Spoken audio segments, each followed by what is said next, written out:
Marami sa atin wala nang tiwala sa sistema ng hustisya sa bansa. Bakit nga ba di na sila bilib sa sistema ng ating hudikatura? Kung ano-anong gamit, makikita mo raw sa Divisoria. Cute at mura. Pero sulit ba? Isang atleta ang nagpakamatay nung Hunyo. Natalo raw kasi siya hindi sa laro, kundi sa sistema ng Philippine Sports Commission. Personal naming inala. Sinaliksik ang bawat anggulo.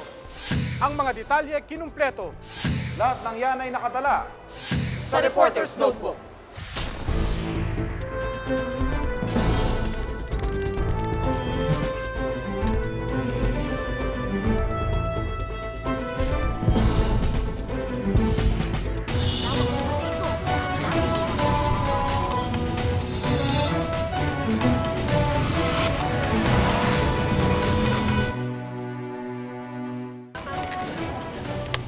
Buhay ng isang siklista na uwi sa trahedya. Susunod sa Reporter's Notebook. The Eyewitness DocuFest is on the road again. Next stop, Central Luzon State University, Science City in Muñoz, Nueva Ecija. Be there on November 17, Wednesday, from 9 a.m. to 5 p.m. at the CLSU Auditorium. Join the motorcade, meet the hosts, watch the documentaries. Interested parties may contact these numbers. This event is presented by the Society of Advancement of Management Studies.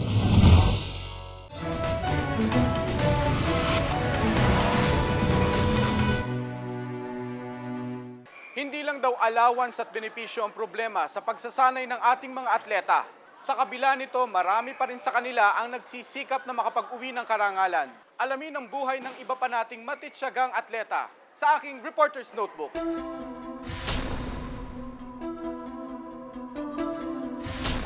Nay, atay, pasensya na kayo kung bakit ko ito nagawa dahil sa di ko na kaya ang problema at sa napatawad ninyo ako. Ito ang suicide note na iniwan ni Perlito Pocong Ibanez na natagpo ang patay sa kanyang inuupahang apartment noong ika-24 ng Hunyo. Nagbigti ang 25 anyos na atleta dahil sa umano'y problema sa pera at relasyon. Umalis yung kalibin na yun. Bakit ho ba siya iniwan ng kalibin? Wala na nga kasi pera eh. Hindi raw niya akalain na magagawa ng anak na kitlin ang sariling buhay. Sumisigaw na yung kapatid, nanay, ang kuyang patay na. Sabi ko, hindi totoo yun. Sabi ko, hindi totoo yun. Ang kapatid, mabait yun. Pagpunta nga namin doon, wala na ako. Tigas na ako, malamig. Mga bakas na lang ng isang atleta ang makikita sa bahay. Tanging ang mga tropeyo at medalyang ito na lang ang alaala ni Aling Eli sa kanyang anak. Mga patunay sa kahusayan ni Perlito sa larangan ng triathlon. Isang sport na pinagsamang swimming, cycling at running. Nakapanghihinayang na ipinakita niya sa mga paligsahan ng kanyang tibay pero tila sumuko siya sa laban ng buhay. Sabi ko nga, yung si Franco na... Isa si Sandra Araulio sa mga teammate ni Pocong. Siya man, dismayado sa kalagayan ng mga atletang Pinoy. Ang nakakatanggap ng sweldo is training team and national team. The training team gets 2,500 a month. Yung national team, 7,000 pesos a month. Ang nangyari, nag-issue ng memorandum ang PSC na tatanggalin na yung training team. Sa malasakit ng ilang taga-national team na aambunan ng grasya ang mga trainee gaya ni Pocong. Si Sandra ang naging kahati niya rito. Mahigit 3,000 piso ang naibibigay niya kay Pocong. Itinaas naman sa 8,000 piso mula sa dating 7,000 piso ang allowance ng mga miyembro ng national team. Pero ang kapalit nito, binawasan naman ang dami ng mga atleta. Mula sa mahigit 1,000 miyembro, humigit kumulang 200 na lang sila ngayon. Karamihan mga medalista. Kaya maging si Sandra, wala nang natatanggap ngayon. Reason why hindi kami nakatanggap ng sweldo ngayon is dahil hindi pa daw kami nag-medal sa SEA Games. Hindi pa nga nasasali yung triathlon sa SEA Games eh. Kaka-debut lang niya sa Olympics nung Sydney. Maswerte lang si Sandra dahil kaya siyang suportahan ng kanyang pamilya. Pero marami pa ring atletang katulad ng kay Pocong ang kwento. Porsigidong lumaban pero salat sa buhay. Wala kang maasahan eh. I mean, walang seguridad na meron kang, na may gagamitin kang panggastos para dun sa pag-ensayo mo na lang itself. What about yung kailangan mong pera para sustain yung daily expenses mo? Mahalaga sa sports ang kalusugan ng katawan, lalo na ng pag-iisip. Maraming atleta raw ang apektado kapag sinabayan ng problema sa pera at pamilya ang laro. Kaya yung mga athletes abroad, no, it's part of their serious training to get psychological training as well, apart from the physical. May atleta ring anak si Dr. Lopez na sumasali sa triathlon. Ang problema, wala raw kusang palo ang gobyerno. Here we are telling our youth not to do something with themselves, to try and excel and do their best. Stay away from drugs, ganyan. Pero hindi naman natin ginagawa yung ating part. Sa kabila ng sinasabing kakapusan sa budget ang mga atletang Pinoy nakukuha pa ring magtagumpay. Ang Philippine Dragon Boat Team 2 gintong medalyang inuwi noong Oktubre 29 mula sa Shanghai. Pero sa kanilang pagdating, walang ingay ng mga kamera na sumalubong sa kanila. Tila tanging pamilya nila ang nagdiwang. Ngunit hindi raw nila ito iniinda. Sapat nang sila ay makapag-uwi ng karangalan sa bansa. Kaya nga ang tawag sa amin, in-invade daw namin in China because that is talagang laro nila yan eh. Maraming congratulatory messages, words, saka palagi kaming tinatapik, mahusay kami, gano'n. Pero pagdating sa Pilipinas, hindi masyado. Hiling lang nila, mapondohan pa ang pagsali ng mga atleta sa mga palaro sa ibang bansa. I think the best is really to gauge your capability is to go abroad. Doon mo lang makikita kung ano yung level mo na. To tell you frankly, yung punta namin sa Shillong, China, and then sa Macau, and then sa Hong Kong, just recently, 3 months ago, nagpunta rin kami ron. Kami nag-raise ng fans nyon. Ang 5-time gold medalist sa bowling na si Bong Ku, tutol sa pagbawas ng allowance ng mga atleta. Di rin siya sang-ayon ng mga medalista lang ang dapat suportahan. Ano pa talaga ang dapat mauna? Ang maging champion ka para ka suportahan, you have to prove yourself first. Or, magaling ako may potential ako, pero wala akong pabili ng sapatos, wala akong pabili ng equipment, wala akong mag-training, wala akong pangkain. The contingent from the Philippines. Sa Pilipinas gaganapin ang susunod na Southeast Asian Games sa taong 2005. 1 bilyong piso raw ang gagastusin para rito. Pero ano raw ang magiging laban ng mga atleta sa SEA Games kung binawasan ang kanilang sustento? So para sa akin, ang 1 billion ba will make our athletes win kung wala silang support? Pero sabi naman ng Philippine Sports Commission o PSC, suportado ang mga atleta. Yung mga atleta na nangangailangan talaga ng lubusang suporta, with the sacrifices being made today by other athletes, these athletes are now moving up in the ladder and performing better. Isa raw sa dahilan ng pagbabawas ng allowance ang pagiging hanap buhay ng sport sa ilang atleta. Hindi namin tinuturing na hanap buhay ang pagiging atleta. Ang pagiging atleta is para sa bansa, unang-una, at hindi ito hanap buhay. I cannot see yung pag ang isang atleta ay ginagawa niyang hanap buhay in a sense, not because na hanap buhay yun, it's because that he's going to go full-time and who will feed the family? Para magtrabaho ka at mag-training ka pa, napakahirap na. Exhausted ka na Sa 460 milyong pisong budget ng PSC kada taon, 100 milyong piso raw ang napupunta sa pasweldo, maintenance fees at infrastructure. 70% naman raw ang natitirang 360 milyong piso ang napupunta sa allowance ng mga atleta, pagkain, pagpapagamot at training ng mga ito. Magsama-sama kayo sa karera. Kung may Pero tila di ramdam ng siklistang si Edwin Paragoso ang sinasabing suporta sa nutrisyon at iba pang pangangailangan. Yung ambag-ambagan lang kami. Ambag-ambagan. Sa mga silid gaya nito sila namamalagi. May mga tulo at sira.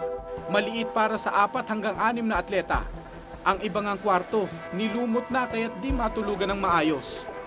Yung init, tapos paggabi, sumisingaw yun.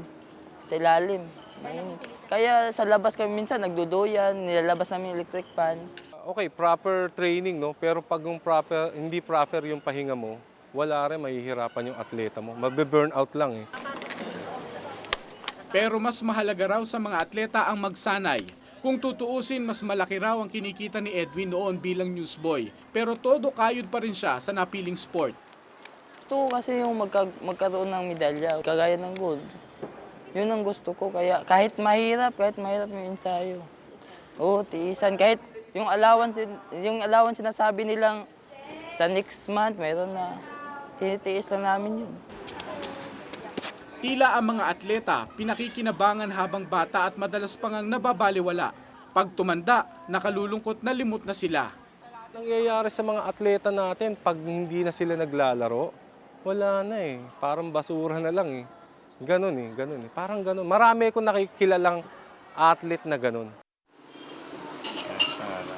Hindi man bakas sa kanyang pangangatawan, si Andres Franco na mag-80 na ang kauna-unahang Filipino gold medalist sa high jump event sa first Asian Games na ginanap sa India noong 1951. Matikas at aktibo pa rin siya sa sports matapos manalo, pero mula nang ma-stroke noong 1974, hindi na nakapaglaro si Lolo Andres. Di maiwasang lumuha ng retiradong atleta kapag naaalala ang nakaraan. Kulang na kulang. Sa bayad sa kuryente at sa tubig, kulang na yun eh.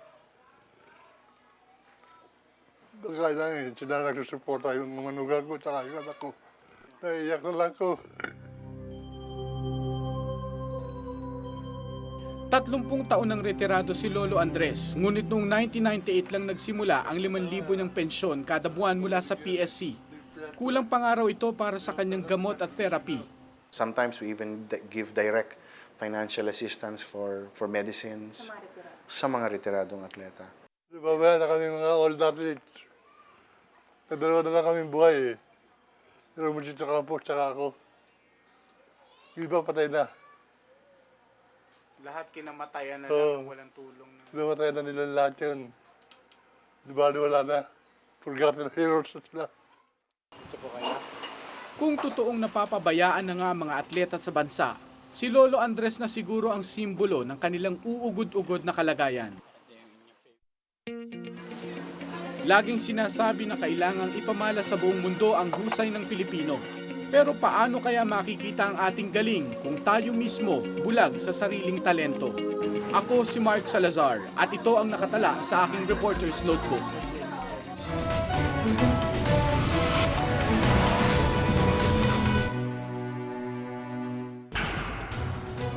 Susunod, mabagal ang pag-usad ng hustisya sa bansa. Alamin sa aking Reporter's Notebook. Sagip buhay, kaligtasan, serbisyong totoo. Sa pagdiriwang ng ika-9 na taong anibersaryo ng emergency ngayong Biyernes, makibahagi sa isang espesyal na telephone marathon na alay sa Quezon City General Hospital at GMA Kapuso Foundation. Kapuso, tumawag, mag-text, magbigay ng tulong sa darating na Biyernes. 9 na taon, 9 na buhay. Patuloy na pinagtatanggol ang buhay at kaligtasan sa bingit ng emergency.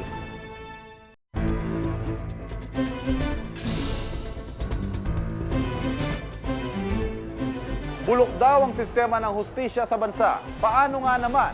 Kahit hindi ka pa sentensyado, basta't hindi ka makapagpiyansa, bulok ka na sa kalaboso. Bakit nga ba usad pago ang sistema ng ating hustisya? Pagpintangan akong sangkot sa fraternity war na nagresulta sa pagkamatay ng isang estudyante. Imbes na karangalan, kahiyan ang natamo ng aking pamilya. February 28, 2002. Matapos ang 7 taong pagkabilanggo, napawalang sala si Raymond Darag sa kasong pagpatay sa isang kapwa estudyante sa UP. Graduating student si Raymond ang siya'y makulong. Punong-puno siya ng mga pangarap noon. Mga pangarap na halos tuluyang mabura dahil sa pagkakakulong bunsod ng isang krimeng hindi niya ginawa. Sa loob ng 7 taon, tiniis niya ang malaimpyernong kondisyon sa loob ng Quezon City Jail. Papasok kayo dyan, nandyan na lahat, biglang mapopostpone. Bakit? Kasi yung piskal wala, o yung prosecutor wala. Bakit? Kasi nag-attend ng meeting, ganyan. Ngayon, unti-unti nang bumabalik sa normal ang buhay ni Raymond. may trabaho na siya at sariling pamilya. Swerte pa kung tutuusin si Raymond.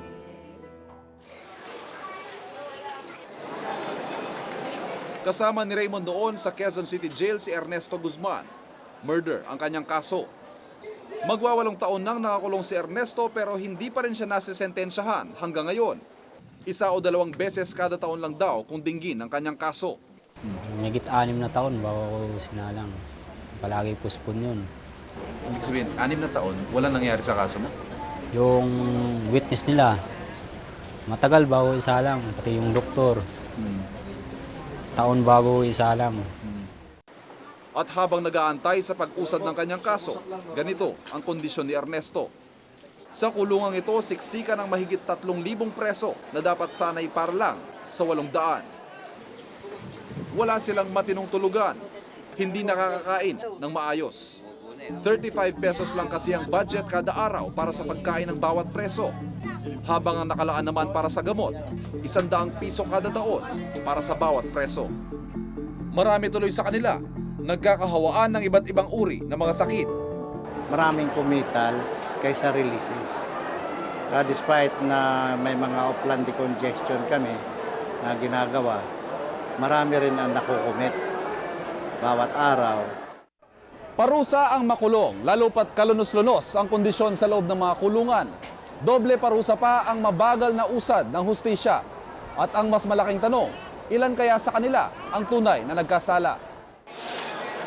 Posibleng marami sa mga bilanggo ang nagdurusa sa loob ng piitan kahit sila hindi pa nasisentensyahan. Ayon sa pag-aaral ng Korte Suprema, tinatayang halos 20% lang ng mga inaaresto at ikinukulong ang guilty o talagang may kasalanan.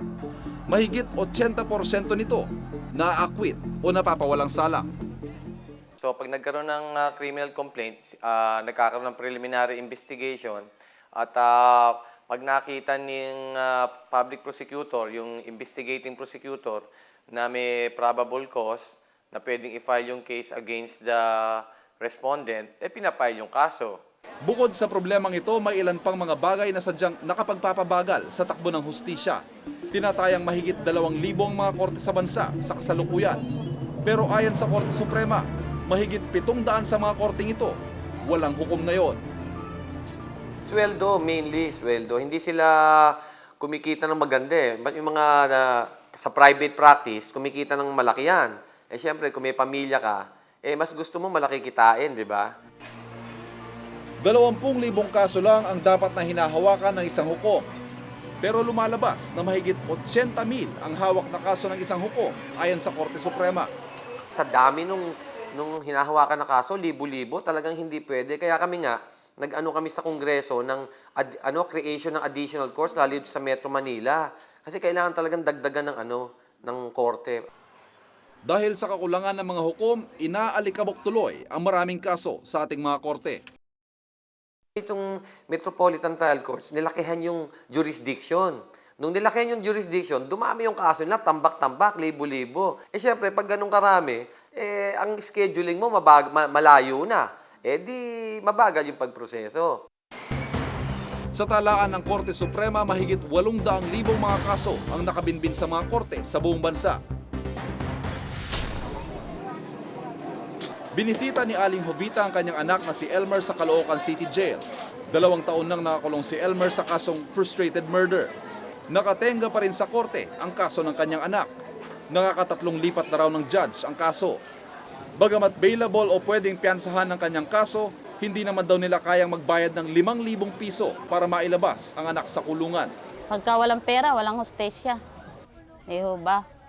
Pagka may pera ka, madali. Dahil sa kapaligiran ko dito, yung may mga pera, pwede sila nakakalabas-masok sa kulungan. Katulad sa amin, kung hindi kakayod yung asawa ko, hindi kakain kami. O ano pa naman ang ipambabayad namin sa abogado. Pag hindi ka ala kang perang pampiyansa, at kahit bailable, hindi talaga makapagpiyansa. Wala namang kaming pansapaw para piyansahan namin siya. The Soldier also requests for the issuance application, the requested this representation. Kadalasang eksena sa korte, tagisan ng pagsasalita ng mga abogado, palaliman ng Ingles. Pero ang paggamit daw ng wikang Ingles sa korte, balakid din sa hustisya. Kikita talaga namin yan. And then, it serves to alienate the majority of our people from the process. Ang ibig ko sabihin, karamihan naman sa atin mga Pilipino, hindi naman marunong mag-English, di ba? Ang mismong proseso ng batas o ang due process kung tawagin, ang isa pang dahilan kung bakit nagiging mabagal din ang takbo ng mga kaso. So yung due process, ang basic elements notice and hearing. So sa karamihan sa mga kaso, sinusunod yon. No? At pag sinabi mo kailangan may notice and hearing, syempre, it takes time. Pagdating sa hearing o pagdinig sa kaso, sari-saring debate at argumento rin ang ginagawa ng ilang abogado para patagalin ang mga kaso. Syempre, kung talagang ginigiit nila yung posisyon ng kliyente nila, marami silang pwedeng gawin din para i-delay ang proseso. Ang Speedy Trial Law of 1998 ang batas para sa mabilis na pagdinig sa mga kaso. Sa ilalim nito, dapat ay may resolusyon na ang isang kaso sa loob ng 70 araw o 3 buwan. Kahit pa mayroon tayong Speedy Trial Law, hindi pa rin nasusunod yan. Kasi ang realidad, talaga ang dami-daming kaso. Halos 2 taon na rin nakakulong sa Manila City Jail si Elvino Romines. Iniresto siya ng mga pulis matapos siyang paghinalaang drug user. Kinasuhan siya ng mga pulis ng paggamit ng bawal na gamot, pero ayon sa kanya, hindi pa siya humaharap kahit sa piskalya. Kung nahihiringan man lang sana o kahit paano, siyempre malalaman mo, kalayaan ko, di ba? Ay sa rito sa ngayon, hindi ko alam kung kailan ako lalaya Malungkot para sa kanya ang mawalay sa pamilya, lalo't siya lang ang bumubuhay sa mga ito. Alam mo, kumakain ba sila o hindi, di ba? Ang may bahay ni Elvino na si Raquel ang siya ngayong tumatayong padre de pamilya.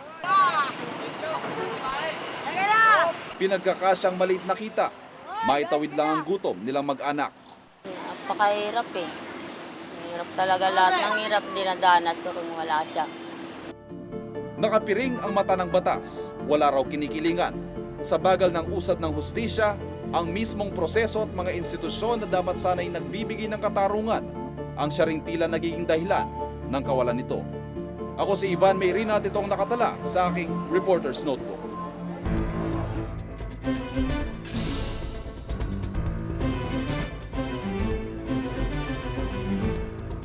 Susunod, sulit ba ang natitipid mo sa pamimili sa Divisoria? Tuusin natin sa Reporter's Notebook.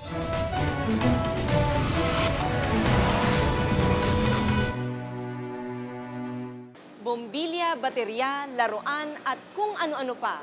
Mura, made in China at kung minsan agad pumapalya. Ang hinala ng marami, pusilit ito at nalulugi rito ang gobyerno. Sulit nga ba para sa ating lahat ang mga produktong ganito?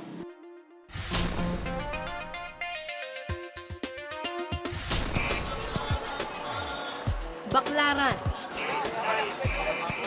Raon, Divisoria. Ilan lang ito sa mga lugar na dinudumog ng mga kababayan nating Pinoy. Ang dahilan, magaan sa bulsa.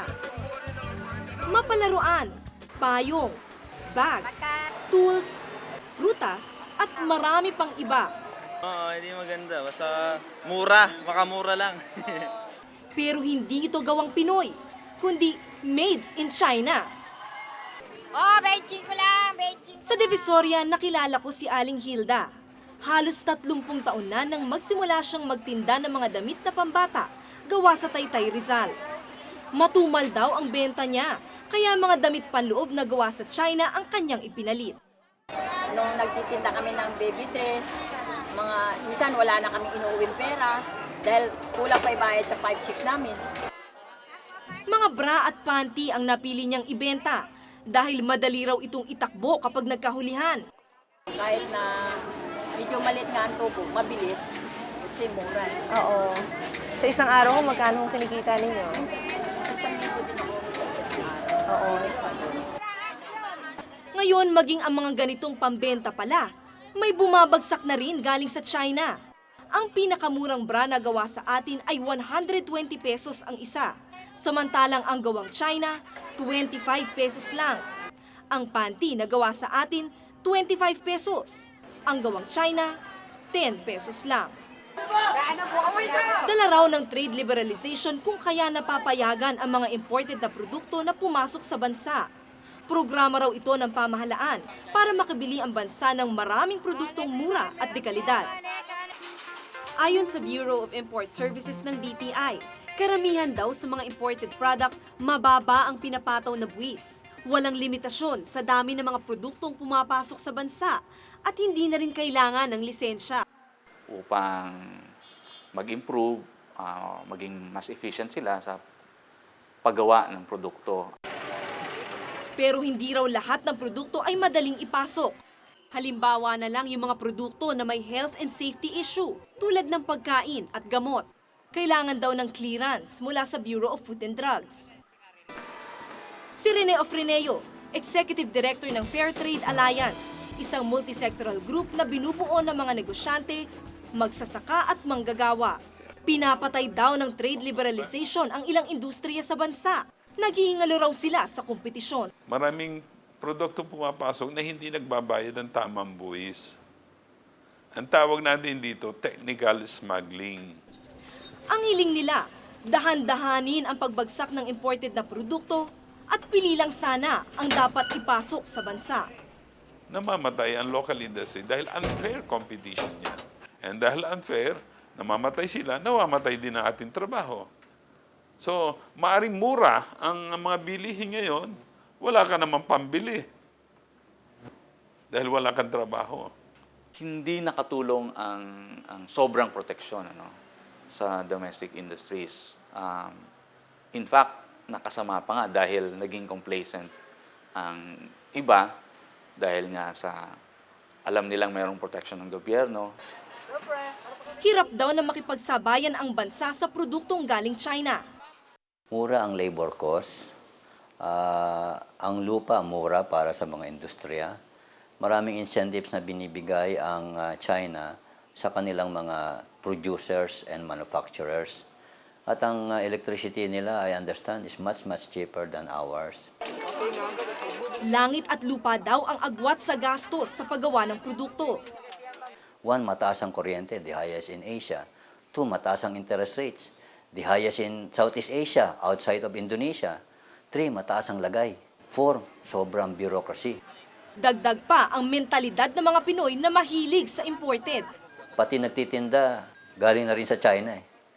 Oo, hindi lang yung produktong galing sa China, yung mismo nagtitinda, galing sa China. Sa talaan ng Department of Trade and Industry noong 2003, sa kabuuan ng pumasok na imported na produkto mula sa iba't ibang bansa, mahigit 70% ay mula sa China.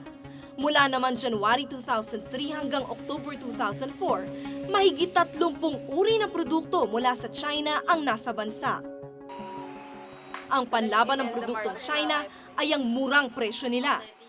Tila hindi mapipigilan ng marami sa ating mga kababayan na bumili ng mga produktong gawa sa China. Kahit na mababa ang kalidad ng iba, ang mahalaga, kaya ng bulsa. At kwarto lang ang bahay. Si Aling Natasha, tindera ng mga produktong galing China. Siya mismo, tagatangkilik nito. Ito lang daw kasi ang kaya ng bulsa niya. Yung pagtawag nyo, Halos lahat daw ng kanyang gamit sa bahay, made in China. Ito, ano ba tawag dito? BCD player, tsaka itong, ano ba ito? Extension cord, tsaka Christmas light, yan, puro China yan. Ito, mga pang, ano, gamit namin sa, ito, dito sa remote. Ito, China rin to, puro China. Tsaka ito pa, pangalembong ko, puro China. Mura nga, pero ang tanong, sulit nga ba ang bawat pisong ibinabayad sa mga produktong gawa sa China? Si Eda Maison, tagatangkilik ng mga produktong galing ng China. Gusto niya raw kasing makamenos. Pero noong nakaraang linggo, sa pagtitipid, ang kanyang nabiling Christmas light, depektibo. Nangangamoy talaga yan nung gabi. Sabi ko parang amoy sunog. Ginawa namin, tinanggalan namin sa saksakan. Kasi before, nung nangyari to, may yung nabalita nga na tungkol sa Christmas light, yung gano'n, magkakasunog, ganyan-ganyan. Sabi ko baka mamay matsyempo sa atin. Pero imbis na madala, tila deadma si Aling Eda.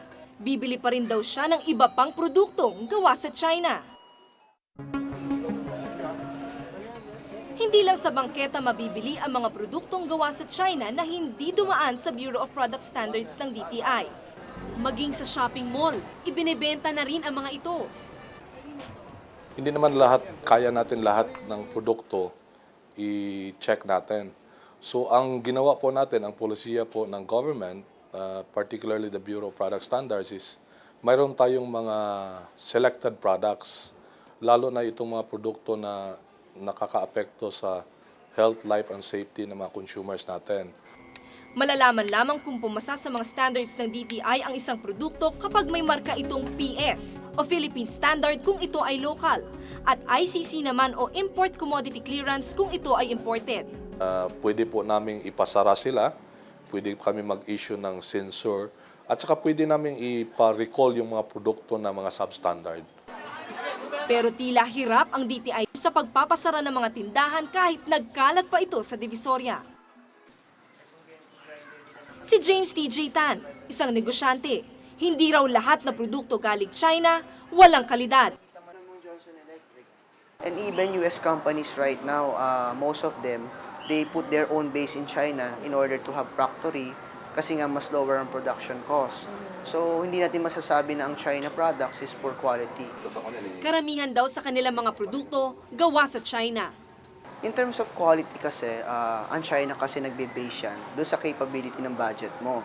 If you have the right budget and may technical know-how ka, you can produce a good products coming from China. Hirap man makipagsabayan ang bansa sa produkto ng China, likas na yata sa mga Pinoy ang maging palaban. Ika nga, hindi sumusuko. So ito yung mga gawa namin. So, ito gawa namin yan, mga gawa namin yan. Hindi pa rin siya papatalo pagdating sa kabidihan. Hindi pa rin siya papatalo. Talaga mabili pa rin yung gawa natin compared sa mga China. Palaban man at hindi marunong sumuko, kung hindi natin tatapatan ang mga produktong pumapasok sa ating bansa, huwag magtaka kung isang araw, gigising ka na ang mga produkto ng dayuhan ang namamayagpag sa sarili nating bayan. Ako si Mitch Cruz at ito ang nakatala sa aking Reporter's Notebook.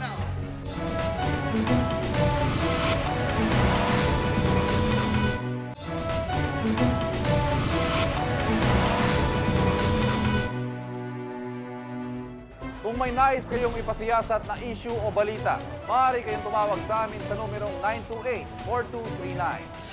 Maaari rin kayong mag-email sa amin sa reportersnotebook@gmanetwork.com. Para sa malalimang pagtingin sa mga issue at balita, samahan kaming muli hanggang sa susunod na Martes. Ako si Mark Salazar. Ako si Mitch Cruz. Ako si Ivan Mayrina at ito ang Reporter's Notebook.